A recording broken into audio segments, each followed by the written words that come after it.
Pak Ustadz, gimana? Kita bisa nggak nih untuk mendapatkan keramat itu sendiri? Fadol.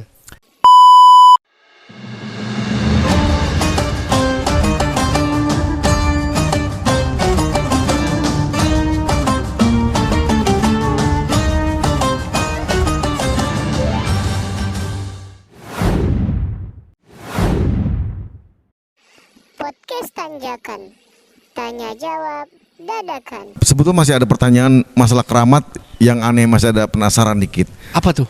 Untuk mencapai keramat itu apakah ada caranya, Ustadz? Ente mau jadi keramat? Enggak, mau Golden Monkey, Sun Gokong. Sun Gokong. Oh iya. Jadi gimana tuh Pak Denny tuh? Pak Ustadz kok Pak Denny sih? Pak Ustadz, Kamu gimana nyebut nama kira-kira bisa nggak kami orang ini, ya kita orang ini yang ya mungkin mendapatkan keramat dari Allah Subhanahu Wa Taala gitu ya, dengan ibadah dan ya kita tahu sendirilah nilai ibadah kita gitu ya. Tapi maksud di sini adalah keramat ini bukan kita gunakan untuk sesuatu hal yang sakti dan lain sebagainya, tapi yang kita bisa bawa bekal buat nanti di alam sana atau di akhirat nanti. Silakan. Maksudnya gitu. Enggak, bisa terbang saya tinggal beli tiket pesawat ya. Ente kan bisa nyebrang, bukan bisa terbang. Iya, nyebrang bisa. Besok nyebrang besok. Kalau gitu saya jawabnya besok aja kali ya. Silakan Pak Ustadz, gimana? Kita bisa nggak nih untuk mendapatkan keramat itu sendiri? Fadol. Pertama, ulama-ulama tasawuf ini melarang. Jangan sampai kita bertorikoh menjalankan amaliyah niatnya nyari keramat. Nggak boleh, niatnya harus bener lillah, lillahi ta'ala. Sebab rawan sekali kalau kita menginginkan keramat daripada wirid dan zikir yang kita baca, yang kita ingat saya Keakuan. bisa, mampu. Kesulitan untuk ingat dan melihat kebesaran, keindahan, kamaliyah, jamaliyahnya Allah. Adapun kembali, keramat itu merupakan pemberian dari Allah kepada siapa aja yang Allah pilih. Mayasya.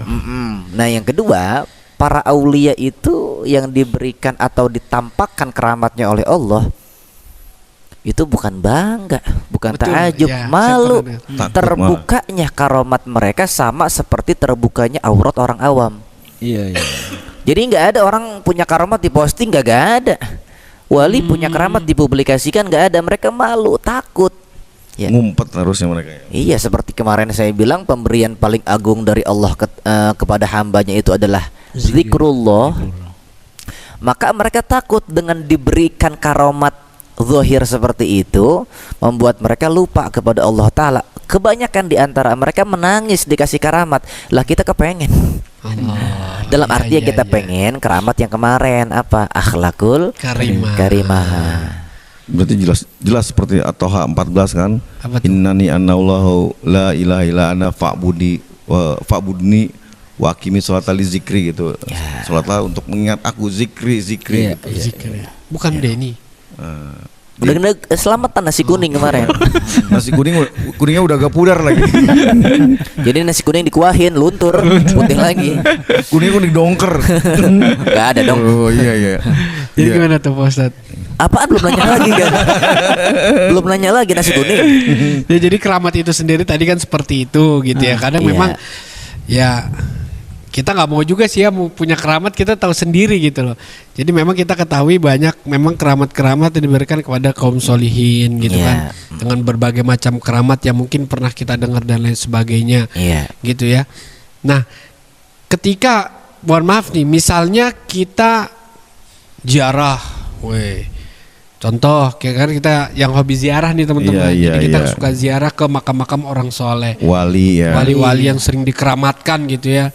Nah, banyak orang yang mindsetnya mendengar, wah kalau misalnya lu ziarah ke sini nih, insya Allah hajat-hajat lu dikabul. Nah, mindset kita, wah iya nih benar nih, kalau kita ziarah ke sini kita bakal dikabul.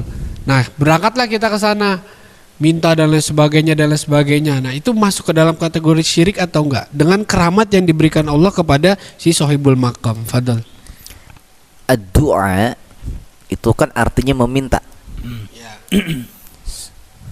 Ustadz Qadir, saya minta tolong dong, bukain air mineral saya minta tuh Ya, kepada ente, syirik nggak? enggak. Kenapa? Minta tolong. Doa kan minta, kenapa nggak syirik? Bighairi ta'abbud, tanpa menyembah. Oh. Selama kita menjadikan makam orang-orang soleh ini sebagai perantaraan, wasilah orang dalamnya Allah, hamba yang Allah cintai untuk menyampaikan hajat dan keinginan kita kepada Allah yang mampu mewujudkannya, ya sah-sah aja, bagus. Yang kagak boleh kita minta langsung kepada makam. Nah, jadi cuma wasilahnya aja gitu kan. Perantara.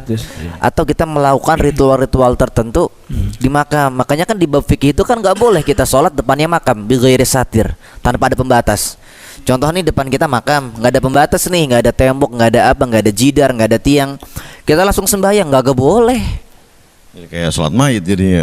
Karena ritual ta'abbud nggak boleh. Adapun kita bertawasul, itu sangat jelas sekali. Bahkan ada kitab namanya Ithaful Adhkiya bijawazi tawasul bil anbiya wal auliya. Oke.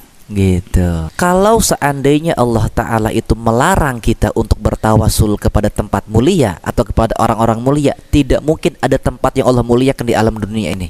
Seperti Makkah, Madinah. Rodoh ya. Tidak mungkin ada makhluk-makhluk yang Allah muliakan. Para nabi, para rasul, para ulama, para aulia, gak mungkin. Kenapa Allah menciptakan semua fasilitas itu? Agar menjadi pintu taqarrub kita kepada Allah Ta'ala. Begitu. Berarti tempat yang mustajab itu bisa jadi tempat ataupun makam ataupun orangnya gitu ya, yang menjadi wasilah kita doa semakin mudah dijabah oleh Allah Subhanahu wa taala. Ya, sebagaimana dulu Nabi Zakaria ketika beliau mengasuh Siti Maryam di sebuah mihrab, kullama dakhala 'alaiha Zakaria al-mihrab wajada 'indaha rizqa. Di situ beliau udah ngelihat makanan, rezeki tajrid yang langsung turun dari Allah Ta'ala. Ketika beliau melihat mihrab ini menjadi satu makanus syarifah, tempat yang sangat mulia, apa yang beliau lakukan di situ? Hunalika da'a Zakaria rabbah. Beliau berdoa, doa minta diberikan keturunan. Artinya ketika kita berada di tempat yang mulia, lebih dianjurkan untuk melaksanakan perintah seperti berdoa dan lain-lain. Seperti itu. Ini ngomong keramat ya tadi apa? Cara mendapatkan keramat. Tadi apa? Berzikrillah yang paling utama itu ya. Betul. Nah, ini ada satu apa ya? Entah kalimat bijak, entah dari dalil Quran gitu. Pokoknya bizikrillah tatmainal qulub. Nah, ini maksud itu sendiri apa itu, Ustaz? Tidak setiap kesenangan yang kita dapat di dunia ini menghadirkan rasa tenang. Betul. Iya. Contoh, kita semeraut pikiran, kayaknya dugem senang nih. Yap, sekejap bikin senang. Setelah dugemnya selesai, Datang lagi tuh. bukan pikiran datang lagi, nambah. Karena tidak mungkin kita nyari senang dengan maksiat menimbulkan tenang, enggak. Oh, Kita main jadi slot. nih kita nggak bakal mungkin mendapatkan ketenangan Dari maksiat. Enggak mungkin. Orang menang slot judi, senang tapi enggak tenang. Akan Iya, ada judi iya, selanjutnya, judi selanjutnya. Yap, gimana caranya berlipat ganda? Iya. Orang nggak mungkin dapat tenang dengan main perempuan. Nyari yang gimana lagi ya tuh. Tenang itu cuma didapat dengan zikrullah, ingat kepada Allah. Kenapa? Karena yang selamat di akhirat illa man atallaha biqalbin Salim. Kalau mau kolbunnya salim ya bizikrillahi tatmainnul Iya, qulub, begitu. Betul. Ada ungkapan dulu, kalau lu bohong pasti untuk menutupi kebohongan lu sebelumnya. Iya. Kan lu bohong lagi, bohong lagi, bohong lagi, bohong lagi.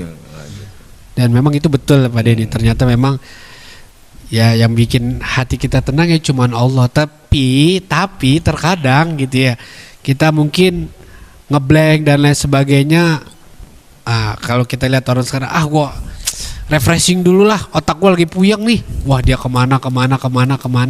Tapi ya udahannya kadang emang tetap aja masalah itu mah ada juga ya, cuman sesaat doang. Sosok dugem taunya utangnya numpuk untuk kredit semua. Besoknya debt collector di depan rumah ada 3 truk.